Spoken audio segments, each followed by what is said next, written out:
नमस्ते। आज हम सब मिलकर एक बहुत ही दिलचस्प सफर पर निकलने वाले हैं। ये सफर है एक छोटे से आइडिया का, एक ऐसे आइडिया का जो देखते ही देखते हमारे फोन में एक पूरी तरह से काम करने वाली एप्लीकेशन बन जाता है। कभी सोचा है कि हमारी पसंदीदा शॉपिंग ऐप या फिर कोई मजेदार गेम, ये सब आखिर बनते कैसे हैं? वो कौन सी कह सकते हैं एक जादुई प्रक्रिया है जो एक सोच को एक डिजिटल हकीकत में बदल देती है। तो चलिए आज इसी प्रक्रिया की एक एक परत को खोलकर देखते हैं।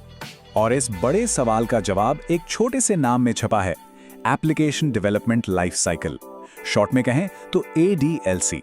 इसे किसी भी ऐप को बनाने का एक ब्लूप्रिंट, मतलब एक पक्का नक्शा समझ लीजिए। यही वो गाइड है जो हमें एकदम शुरुआत से लेकर आखिर तक हर कदम पर रास्ता दिखाती है। तो फिर देर किस बात की, चलिए इस ब्लूप्रिंट का पहला पन्ना खोलते हैं। देखिए, जैसे किसी शानदार इमारत के लिए एक मजबूत नींव चाहिए होती है ना, बिल्कुल वैसे ही एक सफल ऐप के लिए भी एक बहुत मजबूत बुनियाद की जरूरत पड़ती है। और ये बुनियाद रखी जाती है पहले 3 स्टेप्स में। और हमारी नींव के ये 3 सबसे जरूरी पत्थर हैं। पहला, प्लानिंग, मतलब योजना बनाना। दूसरा, रिक्वायरमेंट एनालिसिस, यानी जरूरतों को एकदम बारीकी से समझना। और तीसरा है डिजाइन, मतलब ऐप का पूरा ढांचा तैयार करना। अच्छा, इसको ना एक उदाहरण से समझते हैं। मान लीजिए हम सब मिलकर एक ई-कॉमर्स ऐप बना रहे हैं। तो सबसे पहले हमें करनी होगी प्लानिंग, मतलब हमें कुछ बेहद जरूरी सवाल खुद से पूछने होंगे। जैसे कि भाई ये ऐप हम बना किसके लिए रहे हैं, हमारे यूजर्स कौन होंगे, क्या ये सिर्फ फोन पर चलेगी या इसकी एक वेबसाइट भी होगी, और सबसे जरूरी सवाल, हमारा बजट कितना है। पर बस यही सवाल हमें प्लानिंग की असली एक्टिविटीज तक ले आते हैं, जैसे कि मार्केट रिसर्च, जिसमें हम ये पता लगाते हैं कि हमारे कॉम्पिटिटर्स कौन हैं, उनकी ऐप्स में क्या खास है। फिर होती है फीजिबिलिटी स्टडी, मतलब ये पता लगाना कि क्या हमारे पास इस ऐप को बनाने का बजट और सही टेक्नोलॉजी है भी या नहीं। ठीक है, तो प्लानिंग हो गई। इसके बाद अब हमें ये समझना है कि जो लोग हमारी ऐप इस्तेमाल करेंगे, मतलब हमारे यूजर्स, उन्हें असल में ऐप में क्या क्या चाहिए होगा। अब हमारी ई-कॉमर्स ऐप है तो जाहिर है एक आसान सा लॉगिन सिस्टम, एक शॉपिंग कार्ट जिसमें वो अपनी पसंद की चीजें डाल सकें, और हाँ, एक सेफ ऑनलाइन पेमेंट का ऑप्शन, ये तो चाहिए ही चाहिए। और बस यहीं से शुरू होता है हमारा दूसरा स्टेप, रिक्वायरमेंट एनालिसिस। इसमें होता यह है कि क्लाइंट से बात करके यूजर्स की हर छोटी बड़ी जरूरत को बहुत गहराई से समझा जाता है। फिर इन सारी जरूरतों को एक डॉक्यूमेंट में कायदे से लिखा जाता है। टेक्निकल दुनिया में इसे SRS कहते हैं, यानी सॉफ्टवेयर रिक्वायरमेंट स्पेसिफिकेशन। तो अब तक हमें यह पता चल चुका है कि क्या बनाना है। अब सवाल आता है कि इसे कैसे बनाना है, और ये तय होता है डिजाइन फेज में। यहीं पर ऐप का पूरा नक्शा तैयार किया जाता है। जो UI UX डिजाइनर्स होते हैं ना, वो इसी फेज में तय करते हैं कि भाई ऐप दिखने में कैसी होगी और इसे इस्तेमाल करना कितना आसान या मजेदार होगा। तो लीजिए, हमारा नक्शा भी तैयार है।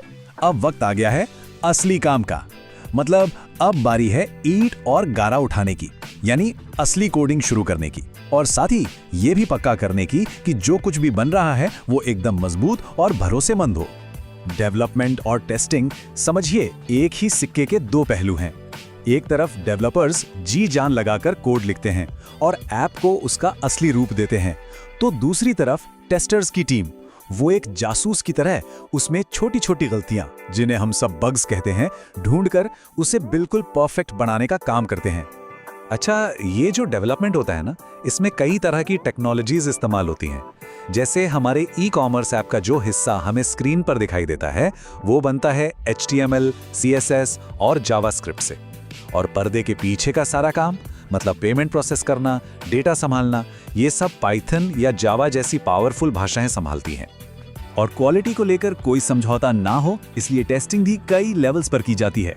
सबसे पहले यूनिट टेस्टिंग, जिसमें कोड के छोटे हिस्सों को चेक किया जाता है। फिर आती है इंटीग्रेशन टेस्टिंग, जिसमें ये देखते हैं कि ये सारे हिस्से एक दूसरे के साथ मिलकर सही से काम कर रहे हैं या नहीं।